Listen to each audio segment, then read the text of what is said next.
মুহররম মাসের 10 তারিখে আশুরা। এই আশুরার মধ্যে ইতিহাসের মধ্যে লেখা আছে এই দিনে অনেক ঘটনা ঘটাইছেন আল্লাহ তাআলা। ইতিহাস সাক্ষী আছে এই দিনে বহু ঘটনা ঘটছেন। যেমন এই দিনে, এই আশুরার দিনে হযরত আদম আলাইহিস সালামকে আল্লাহ যেই দিন সৃষ্টি করছেন সেই দিনটা ছিল 10 মুহররম আশুরার দিন। হযরত আদম আলাইহিস সালামের তওবা আল্লাহ যেদিন কবুল করছিলেন সেই দিনটাও ছিল 10 মুহররম আশুরার দিন। হযরত নূহ আলাইহিস সালামের বন্যার সময় পুরা দুনিয়া প্লাবন হয়ে গেছে। হযরত নূহ আলাইহিস সালাম কিস্তি নিয়ে সারা দুনিয়া সফর করছেন। ওই কিস্তি যখন স্থির হয়েছে জুদি পাহাড়ের উপর, যেই দিন থামছে ওই দিনটা ছিল 10 মুহররম আশুরার দিন। সুবহানাল্লাহ।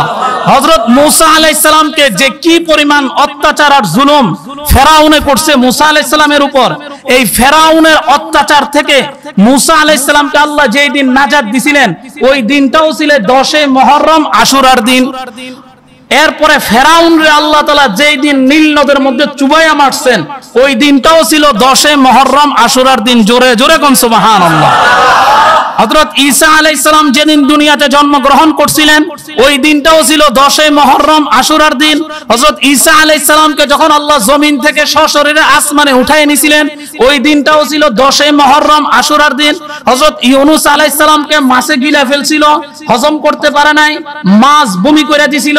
যেই দিন মাছ বমি করে দিয়েছে হযরত ঈসা আলাইহিস সালাম, হযরত ইউনূস আলাইহিস সালাম মাছের পেট থেকে বাইর হয়েছে সেই দিনটাও ছিল 10 মুহররম আশুরার দিন। হযরত ইউসুফ আলাইহিস সালামের ভাইয়েরা হযরত ইউসুফ আলাইহিস সালামকে কুয়ার মধ্যে ফেলাই দিয়েছে। এই কুয়ার থেকে হযরত ইউসুফ আলাইহিস সালাম যেদিন মুক্তি দান করছেন, কুয়ার থেকে বাইর হয়েছেন ওই দিনটাও ছিল 10 মুহররম আশুরার দিন। হযরত ইব্রাহিম আলাইহিস সালাম যেদিন পৃথিবীতে জন্মগ্রহণ করছিলেন ওই দিনটাও ছিল 10 মুহররম আশুরার দিন। হযরত ইব্রাহিম আলাইহিস সালামকে নমরুদের অগ্নিকুণ্ড থেকে যেদিন আল্লাহ মুক্তি দিয়েছিলেন ওই দিনটাও ছিল মুহররমের 10 তারিখ আশুরার দিন। সুবহানাল্লাহ। হযরত সুলাইমান আলাইহিস সালামকে আল্লাহ সারা পৃথিবীর বাদশাহী দিছিলেন, যেই দিনটা দিছিলেন ওই দিনটাও 10 মুহররম আশুরার দিন। হযরত ইদ্রিস আলাইহিস সালামকে আল্লাহ জান্নাতের মধ্যে সশরীরে প্রবেশ করাইছিলেন, যেদিন করাইছিলেন ওই দিনটাও 10 মুহররম আশুরার দিন। সর্বশেষ এই পৃথিবীকে আল্লাহ যেই দিন শেষ করে দিবেন, আল্লাহ কিয়ামত ঘটাইবেন, কিতাবের মধ্যে আছে ওই দিনটাও 10 মুহররম আশুরার দিনেই হবে। এতগুলি ইতিহাসের স্মৃতি বিজড়িত ঘটনা আল্লাহ 10 মুহররমের সাথে সম্পৃক্ত করছেন। আর এই 10 মুহররমের মধ্যে আমাদেরকে এতগুলি ঘটনা স্মরণ করাই দিয়া আল্লাহ যে ইবাদত করার নির্দেশ দিবেন আমরা সেই ইবাদতের থেকে অনেক দূরে সরে আছি।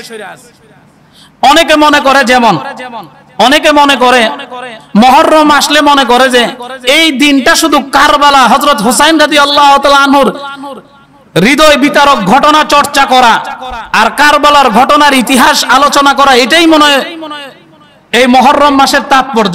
আসলে এটা না। এই মুহররম মাস তো আর হযরত হুসাইন রাদিয়াল্লাহু তাআলা আনহুর সময় থেকে শুরু হয় নাই, ঠিক কি না জোরে বলেন? এই মাস তো শুরু হয়েছে ইন্না ইদ্দাতাশ শুহুরি ইনদাল্লাহি 12 শাহরান ফি কিতাবিল্লাহি ইয়াওমা খালাকাস সামাওয়াতি ওয়াল আরদ।